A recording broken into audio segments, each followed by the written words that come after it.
다음 세대를 위한 특별 새벽 기도의 말씀 나누길 원합니다. 기복신앙이라는 말 많이 들어보셨을 것입니다. 기복신앙. 기복신앙은 이 하나님께 얻을 이 복에만 집중하는 신앙을 말합니다. 그래서 이 기복신앙은 건강한 신앙이 아니라고 우리는 보통 이렇게 많이 배워왔고 알고 있습니다. 하지만 이 성경은 복에 대한 책입니다. 이 항상 성경은 처음부터 끝까지 이 복이란 무엇인지 말하고 있습니다. 하나님께서는 계속 우리에게 복이 되라고 말씀하시고 복을 주길 원하신다라고 말씀하시고 기독교에서 빠지면 안 되는 단어가 하나 있는데 그 단어가 무엇이냐면 복음입니다. 이 복음은 무엇이냐면 복된 소식입니다. 결국 복음은 복에 대한 소식이 이 복음이라는 것입니다. 우리 한국 사람들 복 참 좋아합니다. 이 로또 우리는 복권이라고 부르고요. 이 할머니 댁이나 어떤 시골에 가면은 그 장롱에 이 복이라는 한자가 막 써 있습니다. 우리 새해가 되면은 새해 복 많이 받으세요라고 말하고 우리는 이 복 받기를 좋아하는 민족입니다. 복이라는 것은 우리 삶에서 빼놓을 수 없고 특별히 이 성경에서 또 기독교에서 이 복이라는 것을 빼놓을 수가 없는 것이 바로 오늘 함께 나눌 이 복이라는 것인데 여러분에게 한 가지 질문을 던져보겠습니다. 여러분에게 복은 무엇인가요? 여러분에게 어떤 것인가요? 예수 믿으면 복 받는다, 교회 다니면 복 받는다라고 이야기하는데 여러분이 그 예수님을 믿음으로써 받길 원하는 복은 무엇인가요? 만약에 여러분이 예수님을 믿을 때 받기를 원하는 복이, 받기를 기대하는 복이 돈이라면 여러분에게 복음은 무엇이냐면 여러분이 갖고 있는 주식이 오르거나 아니면 로또에 당첨되거나 아니면은 하늘에서 돈이 떨어지는 게 여러분에게 복음일 것입니다. 여러분이 기대하는 예수님을 믿음으로써 받는 그 복이 건강이라면 죽을 때까지 감기 한 번 안 걸리고 사는 것이 복음일 것입니다. 여러분이 기대하는 복이 명예와 인정이라면 세상의 이름을 알리는 것이 또는 자녀가 좋은 대학에 가서 출세하는 것이 여러분에게는 복음일 것입니다. 복된 소식일 것입니다. 제가 청소년부 친구들을 데리고 이렇게 기도 제목을 물어봤습니다. 저희 대부분의 청소년부 친구들은 예수님을 믿지 않습니다. 그냥 대성이 따라서 이렇게 놀러 오는 친구들이 대부분인데 그 친구들에게 이 기도 제목이 뭐냐라고 물어보면은 대부분 한 3-4개 정도로 나뉩니다. 첫 번째는 돈입니다. 500만 원 줍게 해주세요. 이런 기도 제목을 냅니다. 두 번째는 건강입니다. 건강. 보통 이 효자인 친구들이 이 건강을 많이 놓습니다. 우리 가족, 우리 엄마, 우리 아빠, 우리 할머니, 할아버지 건강하게 해주세요라는 기도 제목을 냅니다. 세 번째는 이 학업입니다. 시험 잘 보게 해주세요. 대학 잘 가게 해주세요. 이런 것들이 있습니다. 그리고 제일 중요한 거 한 가지, 연애가 있습니다. 여자친구, 남자친구 생기게 해주세요. 이런 기도 제목도 많이 볼 수 있습니다. 이 아이들의 기도 제목이 왜 이렇게 나올까요? 이 아이들에게 이 복된 소식이란 무엇이냐면 돈을 많이 버는 것이나 아니면 가족이 건강하게 오래오래 행복하게 사는 것이나 아니면은 좋은 대학에 가서 좋은 직장에 취직하는 것이나 아니면 예쁘고 잘생긴 이성 친구를 얻는 것이 그들에게는 복이기 때문에 그들에게 복음은 이런 것입니다. 이런 것을 얻는 것이 복음이고 그런 것이 나에게 있다는 것이 복음일 것입니다. 그런데 문제는 무엇이냐면 예수님을 아직 만나지 못했고 이 하나님을 믿지 않는 친구들이 생각하는 이 복과 교회에 오랫동안 다녀온 친구들이 생각하는 복이 전혀 다르지 않다는 것입니다. 모태신앙으로 태어나서 교회에서 가정에서 하나님에 대해서 듣고 배우고 알아왔던 그 친구들 역시 이 복에 대한 기준이 똑같습니다. 돈, 학업, 연애, 건강 똑같습니다. 그래서 어렸을 때부터 오랫동안 교회에 다니던 청소년들도 모태신앙이었던 청소년들도 청년이 되어서 성인이 되어서 교회를 떠나는 이유를 들어보면은 이런 이유입니다. 하나님이 내 기도를 들으시지 않았어요. 내가 원하는 그 복의 기준, 돈, 명예, 학업 이런 것들을 하나님이 나에게 주시지 않았습니다. 하나님은 나에게 복을 주시길 원한다는데 나는 그런 복을 받지 않았습니다 라고 말하면서 하나님을 떠난다는 것입니다. 하나님은 살아계시지도 않고 그렇기 때문에 성경도 가짜고 믿을 만한 가치가 없는 것으로 그들은 생각하고 하나님을 떠나고 교회를 떠납니다.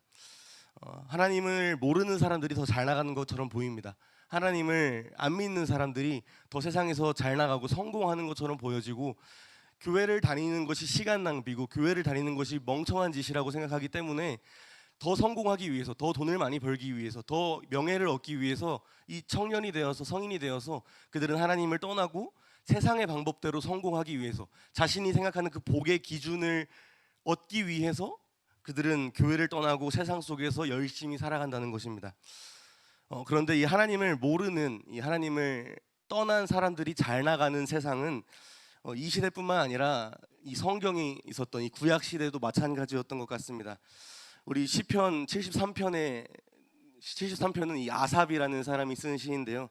이 아삽이 시편 73편 1절에서 3절에 이렇게 고백합니다. 제가 읽어드리겠습니다. 하나님이 참으로 이스라엘 중 마음이 정결한 자에게 선을 행하시나 나는 거의 넘어질 뻔하였고 나의 걸음이 미끄러질 뻔하였으니 이는 내가 악인의 형통함을 보고 오만한 자를 질투하였음이로다. 이 73편을 기록한 아삽이 이렇게 고백합니다. 내가 하나님 앞에서 미끄러질 뻔하였고 넘어질 뻔했다. 하나님은 정결한 자를 사용하시는데 내가 그 정결함을 잃을 뻔했다. 그 이유가 무엇이냐면 3절에서 내가 악인의 형통함을 보았고, 이 보았다는 것은 부러워했다는 것입니다. 그냥 눈으로만 본 것이 아니라 묵상했고 부러워했고 계속해서 그 악인의 형통함을 계속 흘기틀기 바라봤다는 것입니다. 오만한 자를 질투하였기 때문이라고 말합니다. 그들을 질투했고 부러워했기 때문에 내가 넘어질 뻔했고 미끄러질 뻔했다라고 고백합니다. 이 아삽이 말하는 악인과 오만한 자, 어디서 많이 들어본 자들입니다. 어디서 들어봤냐면 이 시편 1편에도 이 악인과 오만한 자가 등장합니다. 시편 1편 1절에서는 이렇게 말합니다. 복 있는 사람들은 악인의 꾀를 따르지 아니하며 죄인들의 길에 서지 아니하며 오만한 자들의 자리에 앉지 아니하고, 이 죄인과 악인과 오만한 자들이 나옵니다. 이 시편 1편 역시 복에 대해서 이야기하고 있는데, 이 복 있는 사람은 어떤 사람이냐? 악인들의 꾀를 따르지 아니하고 오만한 자들의 자리에 앉지 아니하고 죄인들의 길에 서지 않은 사람들이 복 있는 사람들이라고 말하고 있는 것입니다. 왜 시편 1편 기자가 이런 말을 썼을까요? 우리가 생각하는 이 악인, 죄인, 오만한 자들은 우리가 생각하는 그런 범죄자들이 아닙니다. 그 만화 영화 보면은 명탐정 코난이라는 만화가 있는데 거기에 항상 범인들은 그 옷도 안 입고 새까만 실루엣으로만 나옵니다. 이 악인, 죄인, 오만한 자들은 이런 범죄자와 같은 사람들이 아닙니다. 우리가 생각했을 때는 뒷골목에서 나쁜 짓을 계획하고 어떤 마약이나 어떤 범죄에 연루되어 있는 사람이 악인, 죄인 이런 사람들일 것 같지만 성경은 악인, 죄인, 오만한 자들을 이렇게 묘사하지 않습니다. 오늘 본문 말씀인 시편 73편에서 4절부터 12절까지 이 아삽은 악인에 대해서 이렇게 이야기합니다. 우리 함께 교독해서 읽었으면 좋겠는데요. 4절부터 12절까지 말씀입니다.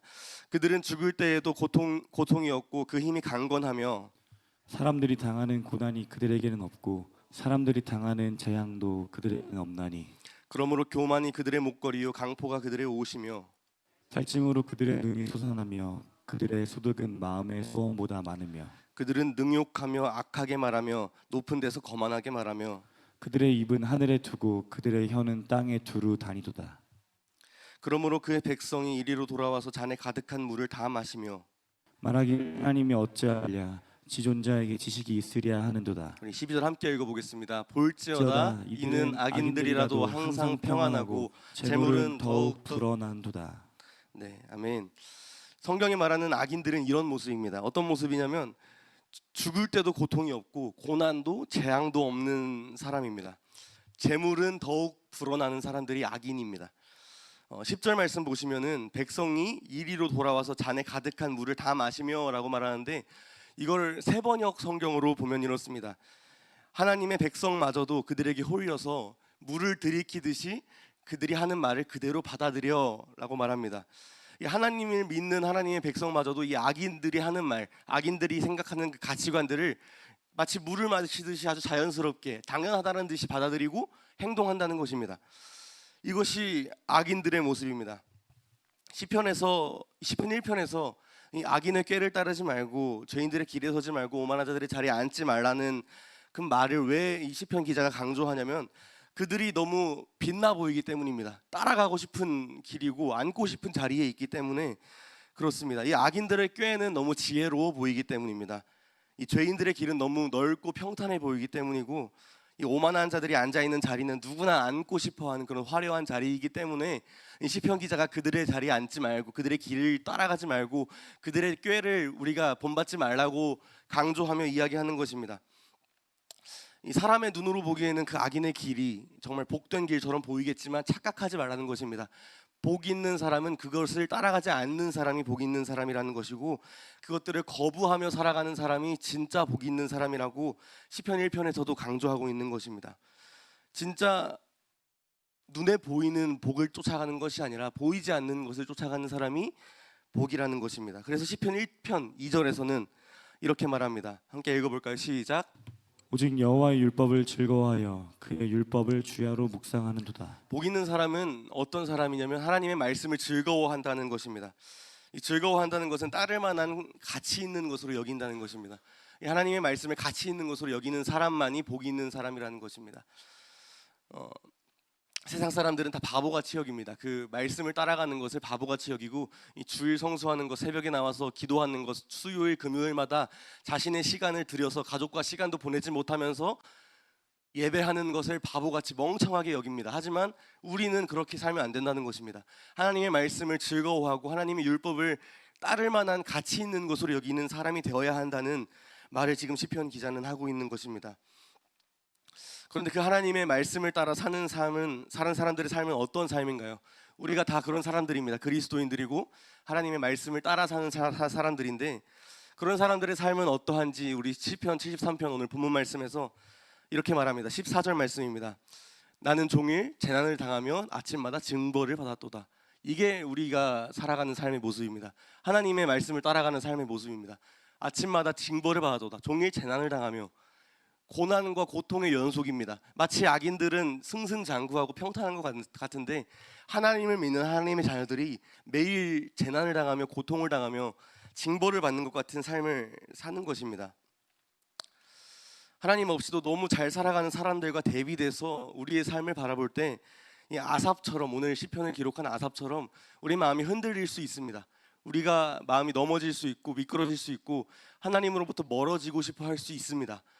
그들을 부러워하고 계속 보게 되고 질투할 수 있게 된다는 것입니다. 그런데 이 아삽이 결국 그 악인들을 따라가지 않고 마음을 지킬 수 있었던 이유는 이제 시편에서 고백하는데, 그 제일 중요한 말씀이 이 15절에 나옵니다. 15절 말씀을 우리 함께 읽어보겠습니다. 시작. 내가 만일 스스로 이르기를 내가 그들처럼 말이라 하였더라 면 나는 주의 아들들의 세대에 대하여 행하였으리라. 내가 만일 그들처럼, 그 악인들처럼 말하였다면, 만약에 내가 그 악인들처럼 행동했다면 하면서 시작하는데, 어떻게 됐을 거냐면 나는 주의 아들들의 세대에 악행을 행하였을 것이다 라고 말합니다. 내가 만약에 그 악인들처럼 하나님의 말씀을 버리고 내가 그 악인들처럼 그 세상 방법대로, 세상의 그 복의 기준대로 살아갔더라면 어떤 결과가 일어났냐면, 하나님께 대하여 악행을 행하는 건 당연한 것인데 더 나아가서 주의 아들들의 세대에 대해서 악행을 행했다라고 말하는 것입니다. 내가 악인들을 부러워하고 그들처럼 말하고 행동하는 것이 단순히 내 죄와 실수뿐만 아니라 이 세대에까지 영향을 미친다는 것을 지금 이 시편 기자가 말하고 있는 것입니다. 이 세대가, 그리고 이 다음 세대가 하나님을 떠나고 점점 악해져 가는 것에 대한 책임은 누구에게 있냐면 나에게 있습니다. 내 아이, 내 자녀가 영적인 생활이 무너져 있는 것은 다른 사람이 아니라 나에게 책임이 있는 것입니다. 지금 아삽은 그걸 이야기하고 있는 것입니다. 내가 그것들을 부러워하고 내가 그것들을 따라가려고 했을 때, 내가 정말로 그것들을 따라갔다면, 그것들을 붙잡았다면 결국 나뿐만 아니라 이 세대까지 내가 죄를 짓고 범죄하고 악행했다는 것을 지금 고백하고 있는 것입니다. 우린 다른 사람은 손가락질할 자격이 없습니다. 말로는 하나님을 따른다고 하지만 마음속으로는 그 잘 나가는 사람들을 부러워합니다. 하나님을 믿지 않는 사람들을 질투합니다. 복의 기준이 세상과 너무나 똑같은 삶을 어쩌면 우리는 살아가고 있는지 모릅니다. 그래서 우리가 이 세대가 무너지고 이 다음 세대가 사라지는 이 세대에 교회의 책임, 어떤 나라의 책임, 이 환경의 책임으로 떠넘기면 안 된다는 것입니다. 우리는 그 모든 것의 문제의 책임은 나에게 있다는 고백으로 회개함으로 시작해야 될 줄 믿습니다. 저는 단순히 가정 교육에 대해서 이야기하고자 하는 것이 아닙니다. 그냥 내 자녀만 신앙 교육 잘하면 되지라는 것을 이야기하고자 하는 것이 아닙니다. 신앙이 없는 가정에서 자라는 우리 아이들도 우리는 살려내야 될 의무가 있는 기성세대 그리스도인들입니다. 우리는 내 자녀뿐만 아니라 이 세대를 책임져야 할 사람들이라는 것입니다. 단순히 내 가정뿐만 아니라 내 악행 하나를 통해서, 내 이 잘못된 마음 하나를 통해서 내 아이들은 물론이고 이 세대에까지 내가 악행을 할 수 있는 그런 책임을 가지고 있는 사람이라는 것을 기억하고 살아가야 한다는 것입니다. 이 세대를, 이 하나님의 세대로 만드는 데에 방해가 되는 생각이 있습니다. 그것이 무엇이냐면 나 하나쯤이야 하는 생각입니다. 나 하나쯤이야 괜찮겠지. 나는 조금 세상을 따라 돈을 쫓아서 살더라도 내 자녀는 교회 목사님이, 교회 전도사님이 책임지고 양육해 주겠지. 나는 조금 타협하고 살더라도 다음 세대들은, 이 다음 세대 사역자들이 어떻게 잘 살려보겠지. 나는 조금 세상 따라 살더라도 다음 세대는 다음 세대만의 어떤 하나님의 계획이 있겠지라는 이 나 하나쯤이야라는 생각이 바로 이 다음 세대의 부흥을 계속해서 막아서는, 방해하는 그런 요소가 된다는 것입니다.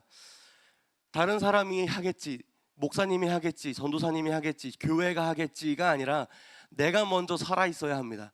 내가 먼저 하나님 앞에 바로 서 있어야 내 자녀가 살고, 내가 먼저 서 있어야 교회가 살고, 내가 먼저 바로 서 있어야 다음 세대가 산다는 그 믿음으로 살아가실 때에 이 땅의 다음 세대는 살아나고 회복될 줄 믿습니다. 내가 먼저 하나님 앞에서 바로 서 있기 위해서 우리가 여러 가지가 바뀌어야 하고 많은 것이 세워져 있어야 하는데, 그 중에서 오늘 함께 이야기하고자 하는 것은 바로 이 복에 대한 것입니다. 복에 대한 기준입니다. 우리가 하나님 앞에 바로 서 있기 위해서는 먼저 복에 대한 기준이 다시 한번 바뀌어야 합니다. 무엇이 복인지 정확하게 알고 살아가는 사람은 이 믿음이 흔들리지 않습니다. 세상을 따라가려고 하지 않습니다. 아무리 악인들이 형통하고 잘 나가는 것처럼 보여도 그들에게 눈을 돌리지 않습니다. 이 무엇이 복인지 정확하게 세워져 있는 사람은 흔들리지 않는다는 것입니다. 그 무엇이 복인지 오늘 시편에서는 이렇게 말합니다. 우리 함께 읽어보겠습니다. 27절과 28절 말씀을 읽어보겠습니다. 시작. 무릇 주를 멀리하는 자는 망하리니 음녀같이 주를 떠난 자를 주께서 다 멸하셨나이다. 하나님께서 가까이함이 내게 복이라. 내가 주 여호와를 나의 피난처로 삼아 주의 모든 행적을 전파하리이다. 아멘. 이 시편 아삽의 시는 이 마지막에 이 복에 대해서 말하는데, 복을 딱 두 가지 개념으로 소개합니다. 첫 번째, 27절 말씀에서 말하는 주를 멀리하는 자는 망하리니, 두 번째, 하나님께 가까이함이 내게 복이라. 이 두 가지가 이 복의 개념입니다. 주를 멀리하는 자는 망한다. 하나님께 가까이함이 복이다. 하나님께 가까이함이, 하나님이 복이다라는 것을 믿고 그것을 복의 기준으로 삼는 사람은 흔들리지 않습니다. 바로 서 있을 수 있다는 것입니다. 그래서 이 흔들리지 않고 우리가 세상 속에서 바로 서 있으려면, 우리 다음 세대가 세상에 나가서도 그 세상의 악인들을 보면서, 악인들의 형통함을 보면서 이 믿음이 흔들리지 않으려면 이 두 가지 중에서 하나를 꼭 경험해야 합니다. 둘 중에 하나를 경험해야 되는데, 주를 멀리하면 망하는구나, 내가 하나님을 멀리하면은 내 인생이 망하는구나를 느끼거나 경험하거나, 두 번째로 내가 하나님을 가까이하면 내가 복이 되는구나를 경험하면은 절대 하나님을 떠나지 않습니다. 하나님을 의심하지 않습니다. 하나님이 살아계시다는 것을 이 두 가지 중에 하나를 경험함으로써 깨닫게 되기 때문입니다. 이 바라기는 저와 여러분이, 또 여러분의 자녀와 또 이 산성교회 다음 세대가 주를 멀리하면 망하는구나를 경험해서 하나님을 아는 것이 아니라, 하나님을 가까이 하면은 복이구나를 경험해서 하나님을 깨닫는 그런 우리가 되시기를 축복합니다. 제가 설교 초반에 이 청소년부의 기도 제목에 대해서 말씀드렸습니다. 저의 청소년 시절 기도 제목은 어땠을까요? 조금 제 자랑을 하자면, 저는 저의 청소년 시절 제 기도 제목 1번은 뭐였냐면 하나님과 가까워지고 싶습니다 였습니다. 송구영시나 어떤 부흥회나 어떤 감사헌금을 드리거나 이게 기도 제목을 써서 낼 때 항상 1번, 저는 하나님과 가까워지게 원합니다. 하나님과 더 가까워지게 해주세요 라는 기도 제목을 내고, 그렇게 그걸 정말로 원하면서 살아왔었습니다. 그래서 저는 어떻게 살아왔냐면, 정말 이 하나님과 가까워지고 싶어서 이 고3 때, 입시를 준비해야 되는 고3 때, 저는 음악 입시를 준비해서 그때 당시 경쟁률이 막 70대 1 막 이렇게까지 올라갔었습니다. 그 입시를 준비하는데 월요일에 입시 레슨 받는 날 하루 빼고 화수목금 토일을 교회 나가서 예배했습니다.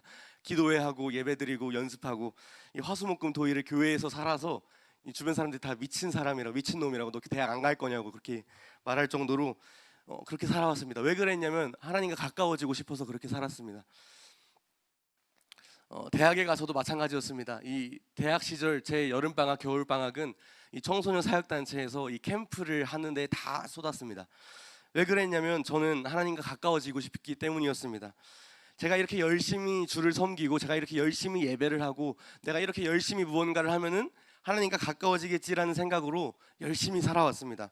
물론 그것들이 다 쌓이고 쌓여서 지금의 저를 만들었고 더 가까워지고 하나님에 대해서 더 알게 되었습니다.